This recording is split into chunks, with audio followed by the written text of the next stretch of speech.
एक बार फिर से ऑक्सीकरण अपचयन अपक्रिया में आप सभी का वेलकम करते हैं। ठीक, आज का टॉपिक है यौगिकों में विभिन्न तत्वों की ऑक्सीकरण संख्या ज्ञात करना। किस प्रकार से कोई यौगिक दे दिया जाए तो उनमें से विभिन्न तत्व जो दिए होंगे उन तत्वों की ऑक्सीकरण संख्या कैसे ज्ञात की जाएगी। जैसा कि आपको एक उदाहरण दे रहे हैं, लिखा है H2SO4। ठीक, इस यौगिक में हाइड्रोजन का ऑक्सीडेशन नंबर पूछा जाए, ऑक्सीजन का ऑक्सीडेशन नंबर पूछा जाए और सल्फर का ऑक्सीडेशन नंबर पूछा जाए तो किस प्रकार से हाइड्रोजन, ऑक्सीजन और सल्फर की ऑक्सीकरण संख्या ज्ञात करेंगे।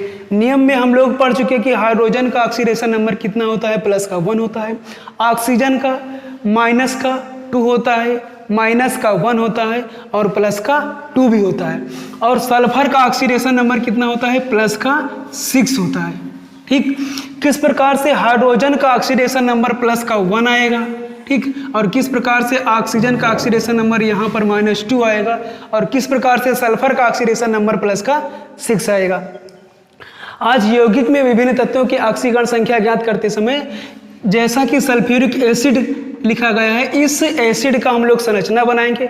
उस संरचना की सहायता से इसमें हाइड्रोजन, सल्फर और ऑक्सीजन की ऑक्सीकरण संख्या ज्ञात करेंगे। सबसे पहले हम लोग हाइड्रोजन को देखते हैं। हाइड्रोजन का एटॉमिक नंबर 1 होता है, सल्फर का एटॉमिक नंबर 16 होता है, उसके बाद ऑक्सीजन का एटॉमिक नंबर 8 होता है।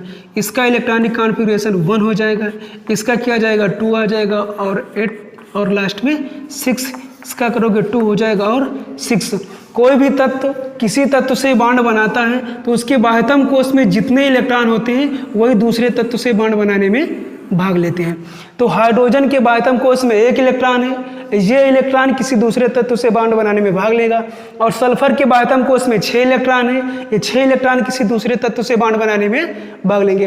उसी प्रकार से ऑक्सीजन के बाह्यतम कोश में 6 इलेक्ट्रॉन है, ये 6 इलेक्ट्रॉन किसी अन्य तत्व से बॉन्ड बनाने में भाग लेंगे।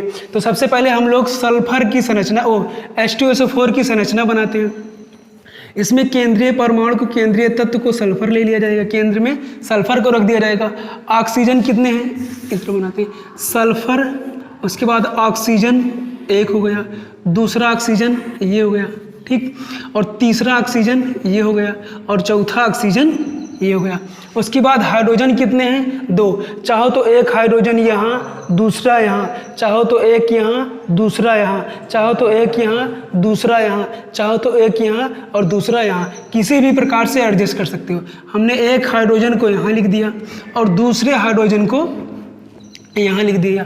ठीक, हाइड्रोजन के बाह्यतम कोश में 1 इलेक्ट्रॉन होता है, 1 इलेक्ट्रॉन यहाँ हम इस पॉइंट से दिखा दिए, और इस एक हाइड्रोजन के बाह्यतम कोश में 1 इलेक्ट्रॉन, इसको ऐसे दिखा दिया। उसके बाद सल्फर है, सल्फर के बाह्यतम कोश में कितना इलेक्ट्रॉन है, 6 इलेक्ट्रॉन, तो 1 इलेक्ट्रॉन ये दिखा दिए, दूसरा इलेक्ट्रॉन ये दिखा दिए, 1 इलेक्ट्रॉन ये और दूसरा इलेक्ट्रॉन ये, तीसरा ये हो गया, चौथा ये, पांचवा ये और ये छठवां। ऑक्सीजन के बाह्यतम कोश में कितना इलेक्ट्रॉन है, 6 इलेक्ट्रॉन, तो 1 इलेक्ट्रॉन यहाँ दिखाओ, दूसरा यहाँ, तीसरा यहाँ, चौथा यहाँ, पांचवा यहाँ और छठवां यहाँ। पहला इलेक्ट्रॉन यहाँ, दूसरा यहाँ, तीसरा यहाँ, चौथा यहाँ, पांचवा और ये छठवां। 1 2 3 4 5 और ये 6, 1 2 3 4 5 और ये 6। देखो हाइड्रोजन के बाह्यतम कोश में 1 इलेक्ट्रॉन था, 1 इलेक्ट्रॉन को यहाँ दिखा दिया गया। ठीक, एक हाइड्रोजन के पास, इस हाइड्रोजन के पास भी 1 इलेक्ट्रॉन होगा, 1 इलेक्ट्रॉन को यहाँ दिखा दिया गया। सल्फर के बाह्यतम कोश में 6 इलेक्ट्रॉन होता है, इस सल्फर के बाह्यतम कोश में 2 इलेक्ट्रॉन यहाँ, 2 यहाँ और ये 2 ये 6 इलेक्ट्रॉन। ऑक्सीजन के बाह्यतम कोश में 6 इलेक्ट्रॉन होता है, 2 2 4 2 6, 2 2 4 और 2 ये 6, 2 2 4 और 2 ये 6, 2 2 4 और 2 ये 6।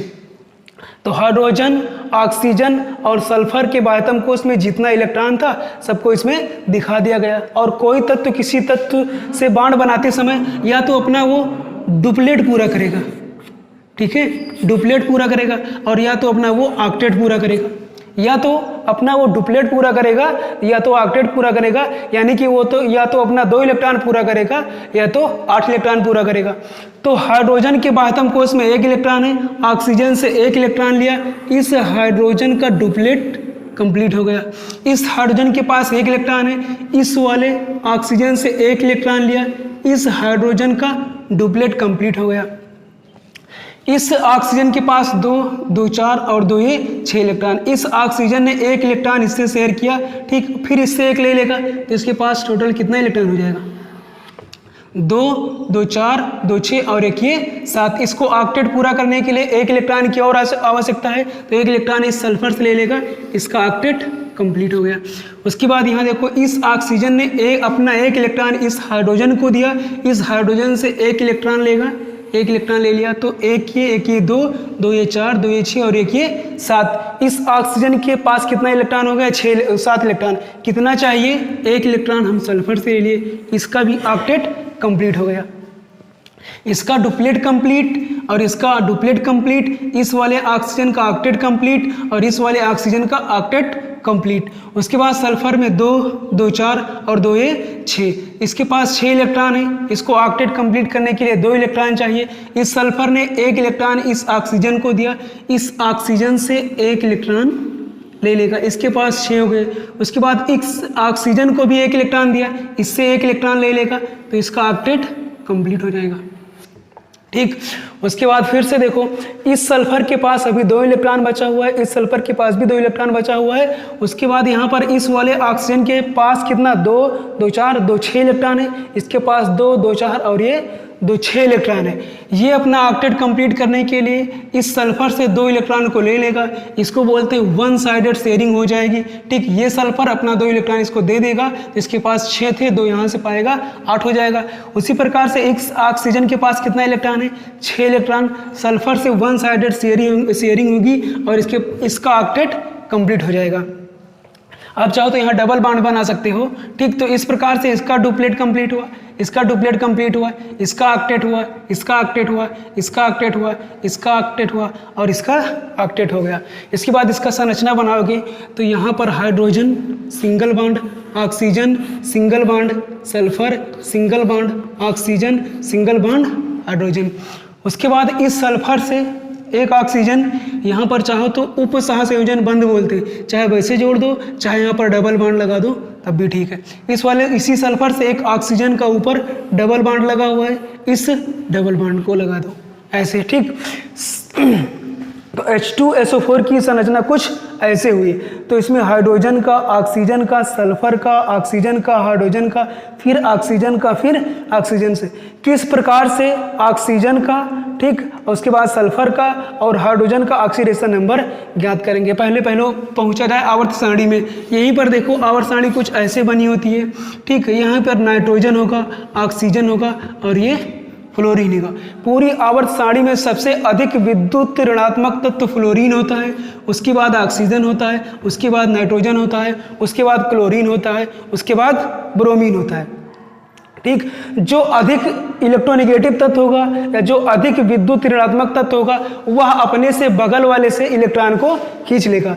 तो ऑक्सीजन और हाइड्रोजन इन दोनों में ज़्यादा ऋणात्मक कौन सा है? अधिक विद्युत ऋणात्मक ऑक्सीजन है। ऑक्सीजन इस बॉन्ड का इलेक्ट्रॉन युग्म अपनी ओर खींच लेगा और इसके ऊपर -1 हो जाएगा, ठीक। जब ऑक्सीजन इस बॉन्ड के इलेक्ट्रॉन युग्म को अपनी ओर खींचेगा तो इसके ऊपर -1 हो जाएगा, ठीक। और हाइड्रोजन के ऊपर कितना हो जाएगा? +1 हो जाएगा।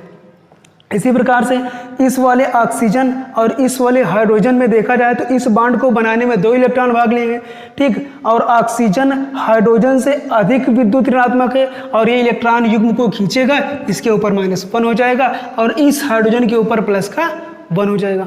उसके बाद फिर से देखो सल्फर और ऑक्सीजन पूरी आवर्त सारणी में यदि फ्लोरीन किसी से भी जुड़ा रहेगा तो वो दूसरे तत्व से इलेक्ट्रॉन अपनी ओर खींच लेगा। उसके बाद हाइड्रोजन फ्लोरीन को छोड़ करके किसी अन्य तत्व, ऑक्सीजन फ्लोरीन को छोड़ करके किसी अन्य तत्व से जुड़ा रहेगा तो हमेशा इलेक्ट्रॉन को अपनी ओर खींच लेगा। तो ऑक्सीजन यहाँ पर सल्फर से जुड़ा हुआ, यदि ऑक्सीजन फ्लोरीन से जुड़ा होता तो फ्लोरीन ऑक्सीजन से इलेक्ट्रॉन खींच लेता, लेकिन यहाँ पर ऑक्सीजन सल्फर से जुड़ा हुआ है तो ऑक्सीजन सल्फर से इलेक्ट्रॉन खींच लेगा। तो इस बॉन्ड को बनाने में कितना इलेक्ट्रॉन? इस बॉन्ड को बनाने में 2 इलेक्ट्रॉन भाग लिया है और इस इलेक्ट्रॉन युग्म को ऑक्सीजन अपनी ओर खींच लेगा, इसके ऊपर -1 हो जाएगा। उसके बाद इन दोनों सल्फर और ऑक्सीजन और सल्फर में देखा जाए तो सल्फर अधिक विद्युत ऋणात्मक है।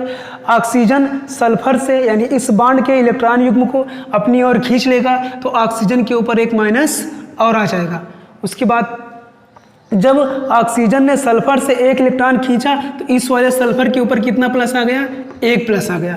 देखो यहाँ ध्यान से, ये ऑक्सीजन इस सल्फर से अधिक विद्युत ऋणात्मक है और यह ऑक्सीजन जब इस इलेक्ट्रॉन बॉन्ड के इलेक्ट्रॉन युग्म को अपनी ओर खींचेगा तो इसके ऊपर एक माइनस आ जाएगा। जब इसके ऊपर एक माइनस आ जाएगा तो जिसकी तरफ से खींचेगा उसके ऊपर एक प्लस आ जाएगा। उसी प्रकार इधर देखा जाए तो इस सल्फर और ऑक्सीजन में ऑक्सीजन अधिक विद्युत ऋणात्मक है और ऑक्सीजन इस बॉन्ड के इलेक्ट्रॉन युग्म को अपनी ओर खींच लेगा तो इसके ऊपर एक माइनस आ जाएगा। जब एक माइनस इसके ऊपर आएगा तो सल्फर के ऊपर एक प्लस और हो जाएगा। इस सल्फर के ऊपर एक प्लस और आ जाएगा, प्लस का 1 हो गया। उसके बाद इस सल्फर और इस ऑक्सीजन में अधिक विद्युत ऋणात्मक तत्व कौन सा है, ऑक्सीजन है। तो ऑक्सीजन इसमें एक इलेक्ट्रॉन युग्म, 2 इलेक्ट्रॉन युग्म है। तो जब एक इलेक्ट्रॉन युग्म से खींच रहा है तो एक माइनस हो रहा, अब की बार 2 इलेक्ट्रॉन युग्म से खींचेगा तो 2 माइनस हो जाएगा। तो ये वाला ऑक्सीजन इस वाले सल्फर से इलेक्ट्रॉन युग्म को, 2 इलेक्ट्रॉन युग्म को अपनी ओर खींचेगा तो माइनस का कितना हो जाएगा, माइनस का 2। जब इस ऑक्सीजन के पास इलेक्ट्रॉन खींचने के बाद माइनस का 2 हो जाएगा तो इस सल्फर के ऊपर भी कितना आ जाएगा, प्लस का 2 आ जाएगा। जो इलेक्ट्रॉन युग्म खींचता है उसके ऊपर प्लस माइनस हो जाता है, जिससे खींचता है उसके ऊपर प्लस आ जाएगा। तो ये वाला ऑक्सीजन इस बॉन्ड से, इन दोनों बॉन्ड से इलेक्ट्रॉन युग्म को अपनी ओर खींचा, ठीक खींचा, इसीलिए इसके ऊपर माइनस का 2 और सल्फर से खींचा इसीलिए इसके ऊपर प्लस का 2। अब 2 माइनस यहाँ पर क्यों लगा, क्योंकि यहाँ पर 2 बॉन्ड था। यहाँ पर 1 माइनस क्यों लगा, क्योंकि यहाँ पर 1 बॉन्ड है। 1 बॉन्ड में 2 इलेक्ट्रॉन और 2 बॉन्ड में 4 इलेक्ट्रॉन। उसी प्रकार से देखो ये सल्फर और ये ऑक्सीजन, दोनों में ऑक्सीजन अधिक विद्युत ऋणात्मक है तो ऑक्सीजन इन दोनों बॉन्ड से इलेक्ट्रॉन युग्म को अपनी ओर खींच लेगा। जब अपनी ओर खींच लेगा तो यहाँ पर माइनस का 2 हो जाएगा। उसके बाद किससे खींचा, सल्फर से खींचा तो कितना, इसके ऊपर माइनस 2 हुआ तो जिससे खींचा उसके ऊपर प्लस का 2 हो जाएगा। यहाँ पर प्लस का 2 लगा दो। अब देखो यहाँ पर, ठीक, सल्फर का ऑक्सीडेशन नंबर कितना पहले लिखे थे, प्लस का 6 लिखे थे। यदि प्लस का 6 आ रहा है तो सही है, नहीं तो गलत है। 2 यहाँ पर, 2 यहाँ पर, 4, 5 और एक ये 6। तो सल्फर का ऑक्सीडेशन नंबर कितना आ गया, प्लस का 6 आ गया। इस ऑक्सीजन का यहाँ पर -2 है, इस ऑक्सीजन का -2 है, इस हाइड्रोजन का +1 है और इस हाइड्रोजन का +1 है। इस प्रकार से सल्फ्यूरिक एसिड में हाइड्रोजन का ऑक्सीडेशन नंबर +1 होगा, ऑक्सीजन का -2 होगा और सल्फर का प्लस का 6 होगा। उसके बाद हम लोग ये चेक करेंगे कि ये सल्फ्यूरिक एसिड यदि लिख दिया जाए H2SO4, इस सल्फ्यूरिक एसिड पर कहीं पर प्लस या माइनस आवेश आपको दिखाई दे रहा है, नहीं दिखाई दे रहा है। यानी कि सल्फ्यूरिक एसिड के ऊपर यदि कहीं पर प्लस माइनस नहीं है तो ये जो हम लोग संरचना बनाए हैं, इस संरचना में प्लस और माइनस की संख्या हमेशा बराबर होनी चाहिए। ठीक, प्लस और माइनस की संख्या हमेशा बराबर होनी चाहिए। या तो प्लस का एक नंबर ज़्यादा आ जाएगा या माइनस का एक नंबर ज़्यादा आ जाएगा तो समझ जाओ कि वो आपका ऑक्सीकरण संख्या ज्ञात करना गलत था। लेकिन यहाँ पर चेक करो, यदि प्लस और माइनस की संख्या बराबर होगी तो समझ जाओ कि ये सल्फ्यूरिक एसिड में जो प्रत्येक तत्वों की ऑक्सीकरण संख्या निकाले हो वो आपका ठीक है। देखो प्लस वाली संख्या जोड़ो, 2 यहाँ पर, 2 यहाँ पर 4 और 2 यहाँ पर कितना हुआ 6, प्लस से यहाँ पर 6 हुआ और एक ये 7 हुआ और एक ये 8 हुआ। प्लस का कितना आ गया, प्लस का 8 आ गया। उसके बाद देखो माइनस ऐड करो, 1 माइनस ये, 1 माइनस ये कितना माइनस, 2 माइनस, 2 माइनस ये कितना हुआ 4, 2 माइनस ये कितना हुआ 6, 2 माइनस ये कितना हुआ 8, माइनस का 8 हुआ। ठीक, यानी कि सल्फ्यूरिक एसिड में hydrogen, oxygen, sulphur, oxygen, hydrogen, oxygen, oxygen, इन तत्वों की जो ऑक्सीकरण संख्या लिखे हैं वो सही है। क्यों सही है, क्योंकि जितना प्लस आया उतना ही माइनस आया, इतना प्लस और इतना माइनस का मतलब इसके ऊपर कहीं पर कहीं पर कोई आवेश होता तो उतना माइनस या प्लस बढ़ जाता, लेकिन यहाँ पर कोई आवेश नहीं है, कोई चार्ज नहीं है, जीरो है। तो इन दोनों का नेट यानी कि विभिन्न तत्वों की ऑक्सीकरण संख्या ज्ञात करने के बाद नेट रिजल्ट क्या आ जाए, जीरो। इस प्रकार से हम लोग सल्फ्यूरिक एसिड में प्रत्येक तत्व हाइड्रोजन, ऑक्सीजन और सल्फर की ऑक्सीकरण संख्या ज्ञात करते हैं। चलो, जिस प्रकार से हम लोग सल्फ्यूरिक एसिड में हाइड्रोजन, ऑक्सीजन और सल्फर की ऑक्सीकरण संख्या ज्ञात किए हैं, उसी प्रकार से एक दूसरा यौगिक है H2, S2 और O8। ठीक, हम लोग अब ये ज्ञात करेंगे, इसमें हाइड्रोजन का ऑक्सीडेशन नंबर प्लस का 1 आएगा। कैसे प्लस का 1 आएगा? ठीक, उसके बाद सल्फर का ऑक्सीडेशन नंबर प्लस का 6 आएगा। कैसे प्लस का 6 आएगा? ऑक्सीजन का ऑक्सीडेशन नंबर माइनस का 2 आएगा। कैसे माइनस का 2 आएगा? इसमें सल्फर अब की बार 2 दिया गया है, ऑक्सीजन 8 दिया गया है और हाइड्रोजन 2 दिया गया है। इस वाले यौगिक की ऑक्सीकरण संख्या ज्ञात करना इसलिए हम बता रहे हैं क्योंकि आप लोग इस यौगिक की संरचना नहीं बना पाओगे। ठीक, तो H2 और O8 में हाइड्रोजन, सल्फर और ऑक्सीजन की ऑक्सीकरण संख्या ज्ञात करने के लिए सबसे पहले हम इसकी संरचना बनाते हैं। संरचना बनाने के लिए सब लोग जानते हो कि हाइड्रोजन के बाह्यतम कोश में 1 इलेक्ट्रॉन होता है, सल्फर के बाह्यतम कोश में 6 इलेक्ट्रॉन होता है और ऑक्सीजन के बाह्यतम कोश में 6 इलेक्ट्रॉन होगा। इसके पहले सल्फ्यूरिक एसिड में ये चीज़ बता चुके हैं। अब डायरेक्ट आपको हम यहाँ पर H2 और O8 की संरचना बना रहे हैं। ठीक, सल्फर की संख्या कितनी है? 2 है। तो एक सल्फर आप यहाँ रख दीजिए और दूसरा सल्फर यहाँ रख दीजिए। ठीक, ऑक्सीजन कितना है? 8 है। तो एक ऑक्सीजन यहाँ दिखा दो। ठीक, 1 मिनट, एक सल्फर यहाँ रख दो, एक ऑक्सीजन यहाँ दिखा दीजिए। ठीक, दूसरा ऑक्सीजन यहाँ दिखा दो, तीसरा ऑक्सीजन यहाँ दिखा दो, चौथा ऑक्सीजन यहाँ दिखा दीजिए, 5वां यहाँ दिखा दीजिए, 6वां यहाँ दिखा दीजिए। अभी 2 बचे हैं, 7वां यहाँ हो गया और 8वां यहाँ हो गया। ठीक, हाइड्रोजन की संख्या कितनी है? 2। चाहो तो एक यहाँ लगा दो, दूसरा यहाँ लगा दो, चाहो तो एक यहाँ लगा दो, दूसरा यहाँ लगा दो।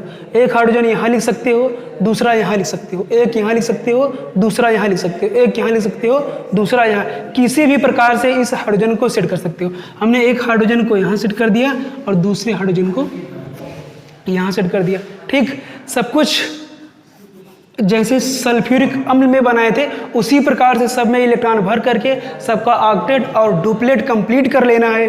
ठीक, और ये संरचना बनाना यदि आपको समझ में नहीं आ रहा है तो एक लेसन है केमिकल बॉन्डिंग। जब केमिकल बॉन्डिंग पढ़ाया जाएगा तो वहाँ अच्छे से बताएंगे किस प्रकार से संरचना बनती है किसी भी यौगिक का। तो ऑक्सीजन और हाइड्रोजन के बीच सिंगल बॉन्ड हो जाएगा, सल्फर और ऑक्सीजन के बीच सिंगल बॉन्ड आ जाएगा, ऑक्सीजन और सल्फर के बीच सिंगल बॉन्ड आ जाएगा, ऑक्सीजन के बीच सिंगल बॉन्ड आ जाएगा, oxygen sulphur single bond, oxygen sulphur single bond, hydrogen oxygen single bond. फिर यहाँ पर सल्फर और ऑक्सीजन के बीच डबल बॉन्ड बना दो, चाहे उपसहसंयोजक बंध बना दो। सल्फर और ऑक्सीजन के बीच डबल बॉन्ड बना दो, चाहे उपसहसंयोजक बंध बना दो। इस वाले ऑक्सीजन और सल्फर के बीच डबल बॉन्ड चाहे उपसहसंयोजक बंध बना दो। इस प्रकार उसी प्रकार से ऑक्सीजन और सल्फर के बीच उपसहसंयोजक बंध बनाओ और चाहे डबल बॉन्ड लगाओ। देखो ध्यान यहाँ पर ये देना है, एक शब्द आपको बताए थे, पराक्साइडों में ऑक्सीजन की ऑक्सीकरण संख्या -1 होती है। यहाँ पर ये वाला ऑक्सीजन और ये वाला ऑक्सीजन, देखो ऑक्सीजन कितना है, ऑक्सीजन का नंबर 8 है। तो इसमें 6 ऑक्सीजन ऐसे हैं जिनका ऑक्सीडेशन नंबर -2 है और 2 ऑक्सीजन ऐसे हैं जिनका ऑक्सीडेशन नंबर -1 है। ये चीज़ ध्यान देना है। इसीलिए H2O8 की संरचना हम आपको समझा रहे हैं। ठीक, क्योंकि इसमें 6 ऑक्सीजन कितना है, टोटल ऑक्सीजन का नंबर 8 है, उसमें से 6 ऑक्सीजन का ऑक्सीडेशन नंबर -2 होता है और 2 ऑक्सीजन ऐसे हैं जिनका ऑक्सीडेशन नंबर -1 होता है। क्यों 6 ऑक्सीजन का ऑक्सीडेशन नंबर -2 होता है और क्यों 2 ऑक्सीजन का ऑक्सीडेशन स्टेट -1 होता है? ऐसा क्यों होता है? देखो ध्यान दीजिए, यहाँ पर इन दोनों ऑक्सीजन के बीच जब कहीं पर ऑक्सीजन सिंगल बॉन्ड हो तो ऐसे बॉन्ड को बोलते हैं परऑक्साइड बांड। कहीं पर पराक्साइड बांड मिलेगा तो दोनों ऑक्सीजन या जितने भी ऑक्सीजन होंगे वो सब ऑक्सीजन पराक्साइड ऑक्सीजन कहलाएंगे। और पराक्साइड ऑक्सीजन में ऑक्सीजन का ऑक्सीडेशन नंबर -1 होता है। हम लोग पढ़ चुके हैं किस प्रकार -1 होता है, ये भी सिखा चुके हैं। ठीक, यहाँ पर लेकिन देखा जाए कि किस प्रकार से 6 ऑक्सीजन का ऑक्सीडेशन नंबर -2 होगा और 2 ऑक्सीजन का ऑक्सीडेशन नंबर -1 होगा। बाकी हाइड्रोजन का ऑक्सीडेशन नंबर +1 होगा और सल्फर का ऑक्सीडेशन नंबर +6 होगा। चलो हम यहीं से स्टार्ट करते हैं। ऑक्सीजन और हाइड्रोजन में ऑक्सीजन अधिक विद्युत ऋणात्मक है। ठीक, और इस बांड को बनाने में 2 इलेक्ट्रॉन भाग लिए हैं। तो ये वाला ऑक्सीजन हाइड्रोजन से अधिक विद्युत ऋणात्मक है, तो इलेक्ट्रॉन युग्म को अपनी ओर खींच लेगा। जब अपनी ओर खींच लेगा तो इसके ऊपर 1 माइनस हुआ और यहाँ पर कितना आ गया, 1 का प्लस आ गया। 1 ही माइनस क्यों आया, क्योंकि यहाँ पर एक बांड है या सिंगल बांड है। फिर से इधर आ जाओ, इस वाले हाइड्रोजन और ऑक्सीजन के बीच एकल बंध यानी कि सिंगल बांड है। तो इन दोनों में ज़्यादा इलेक्ट्रोनेगेटिव कौन सा है, ऑक्सीजन है। तो ऑक्सीजन इस वाले बांड के इलेक्ट्रॉन युग्म को अपनी ओर खींच लेगा और इसके ऊपर -1 हो जाएगा और जिससे खींचता है उसके ऊपर +1 हो जाएगा। यहाँ पर +1 ही क्यों आया, क्योंकि इसमें सिंगल बांड है, इसीलिए इस इलेक्ट्रॉन युग्म को खींचेगा तो इसके ऊपर -1 होगा और इसके ऊपर +1 होगा। ठीक, इस प्रकार से देखो सल्फर और ऑक्सीजन में ऑक्सीजन अधिक विद्युत ऋणात्मक है, तो ऑक्सीजन इलेक्ट्रॉन युग्म को अपनी ओर खींचेगा। तो यहाँ पर कितना हो जाएगा, ये माइनस नीचे दिखा दो, -1 यहाँ और एक -1 यहाँ का। देखो इस वाले सल्फर और ऑक्सीजन में ऑक्सीजन अधिक विद्युत ऋणात्मक है और ये ऑक्सीजन इस सल्फर से इलेक्ट्रॉन युग्म खींचेगा। तो यहाँ पर कितना हो जाएगा, -1 हुआ। जब -1 हुआ तो सल्फर के ऊपर कितना आ गया, +1 हो गया। फिर उसी प्रकार से इस तरफ आ जाओ, इस सल्फर और ऑक्सीजन में सल्फर से अधिक विद्युत ऋणात्मक ऑक्सीजन है। तो ये वाला ऑक्सीजन इस वाले बांड से इलेक्ट्रॉन युग्म को अपनी ओर खींचेगा। तो यहाँ पर कितना हो जाएगा, -1। तो इस वाले सल्फर के ऊपर कितना हो जाएगा, +1 हो जाएगा। यहाँ तक समझ में आया हुआ आपको। उसके आगे देखो, इस सल्फर और ऑक्सीजन में, ये ऑक्सीजन और सल्फर में ऑक्सीजन अधिक विद्युत ऋणात्मक है। यहाँ पर डबल बांड है, इलेक्ट्रॉन खींचेगा तो इसके ऊपर -2 हो जाएगा। उसके बाद इस सल्फर से जब इलेक्ट्रॉन को खींच रहा है इस बांड के साथ, जब इसको खींच लिया, जब इसके ऊपर 2 माइनस हुआ तो इस सल्फर के ऊपर कितना प्लस आ जाएगा, 2 प्लस आ जाएगा, 2 प्लस दिखा दी। उसी प्रकार से सल्फर और ऑक्सीजन में ऑक्सीजन अधिक विद्युत ऋणात्मक है, तो ऑक्सीजन इन दोनों बांड से इलेक्ट्रॉन युग्म को अपनी ओर खींचेगा और इसके ऊपर कितना हो जाएगा, -2 हो जाएगा। ठीक, जब इसके ऊपर -2 हुआ तो इस सल्फर के ऊपर प्लस का कितना हो जाएगा, 2 हो जाएगा। उसी प्रकार से इस वाले सल्फर पे आओ, सल्फर और ऑक्सीजन में ऑक्सीजन अधिक विद्युत ऋणात्मक है। ऑक्सीजन इन दोनों बांड से इलेक्ट्रॉन युग्म को अपनी ओर खींचेगा और इसके ऊपर कितना हो जाएगा, -2 हो जाएगा। जैसे ही इसके ऊपर -2 होगा तो उसी समय सल्फर के ऊपर हम कितना ऑक्सीडेशन स्टेट लिखेंगे, +2 लिख दिया जाएगा। इसी प्रकार से सल्फर और ऑक्सीजन में ऑक्सीजन सल्फर से अधिक विद्युत ऋणात्मक तत्व है और ऑक्सीजन इलेक्ट्रॉन युग्म को अपनी ओर खींचेगा। जब अपनी ओर खींचेगा तो इसके ऊपर -2 हो जाएगा और सल्फर के ऊपर कितना आ जाएगा, +2 आ जाएगा। फिर से देखो, इस सल्फर और ऑक्सीजन में ऑक्सीजन सल्फर से अधिक विद्युत ऋणात्मक तत्व है, इसीलिए इस ऑक्सीजन ने एक इलेक्ट्रॉन खींचा, क्योंकि यहाँ पर एकल बंध है, एक इलेक्ट्रॉन युग्म खींचा तो यहाँ पर -1 हुआ, तो इस सल्फर के ऊपर कितना हो जाएगा, +1 हो जाएगा। इसी प्रकार से इस वाले सल्फर और ऑक्सीजन के बीच आ जाओ, सल्फर और ऑक्सीजन में ऑक्सीजन अधिक विद्युत ऋणात्मक तत्व है, ऑक्सीजन इलेक्ट्रॉन युग्म खींचेगा तो इसके ऊपर -1 हो जाएगा और जब ऑक्सीजन इलेक्ट्रॉन युग्म खींचा इसके ऊपर -1 तो सल्फर के ऊपर कितना हो जाएगा, सल्फर के ऊपर +1 हो जाएगा। उसके बाद ये ऑक्सीजन और ये ऑक्सीजन, दोनों ऑक्सीजन के बीच ये बांड दिखाई दे रहा है, तो कैसा बांड है, पेरोक्साइड बांड है। तो ये ऑक्सीजन और ये ऑक्सीजन दोनों की विद्युत ऋणात्मकता बराबर होती है, इसीलिए ये वाला ऑक्सीजन इस वाले से इलेक्ट्रॉन युग्म को नहीं खींच सकता और न ये वाला ऑक्सीजन इस वाले ऑक्सीजन से इलेक्ट्रॉन युग्म को खींच सकता, नहीं खींच सकता। ठीक, इसीलिए यहाँ पर -1। ये 2 ऑक्सीजन ऐसे हैं जिनका ऑक्सीडेशन नंबर -2 है, बाकी इसको आप लिख सकते हो -2, ठीक, और यहाँ लिख सकते हो आप -2, ठीक, इसमें देखा जाए तो 6 ऑक्सीजन ऐसे हैं जिनका ऑक्सीडेशन नंबर -2 है और 2 ऑक्सीजन ऐसे हैं जिनका ऑक्सीडेशन नंबर -1 है। किस प्रकार से 6 ऑक्सीजन का ऑक्सीडेशन नंबर -2 आया और किस प्रकार से 2 ऑक्सीजन का ऑक्सीडेशन नंबर -1 आया, फिर से चेक करो एक बार। इस वाले ऑक्सीजन का ऑक्सीडेशन नंबर -2 तो 1 2 3 ऑक्सीजन ये, और एक ये 3 4, एक ये 5 और एक ये 6, तो 1 2 3 और 3 ये हो गए कितने 6। तो 6 ऑक्सीजन ऐसे हैं जिनका ऑक्सीडेशन नंबर -2 आया और 2 ऑक्सीजन ऐसे हैं जिनका ऑक्सीडेशन नंबर -1। एक ऑक्सीजन का ऑक्सीडेशन नंबर यहाँ पर -1 है और दूसरे का भी -1 है, तो इन दोनों ऑक्सीजन का ऑक्सीडेशन नंबर -1 आया और बाकी जो 6 ऑक्सीजन है उनका ऑक्सीडेशन नंबर -2 आया। इस प्रकार से हम लोग H2 और O8 में प्रत्येक तत्व की ऑक्सीकरण संख्या ज्ञात कर लिए। अब जिस प्रकार से हम सल्फ्यूरिक एसिड H2 और O8 में प्रत्येक तत्व की ऑक्सीकरण संख्या ज्ञात किए, उसी प्रकार से एक यौगिक दे रहे हैं, इसमें आप लोग प्रत्येक तत्व की ऑक्सीकरण संख्या संरचना की सहायता से ज्ञात कीजिए। यौगिक है H2 और O7। इस यौगिक में हाइड्रोजन, सल्फर और ऑक्सीजन प्रत्येक तत्व की ऑक्सीकरण संख्या आप लोग को संरचना की सहायता से ज्ञात करना है। बस आज इतना ही।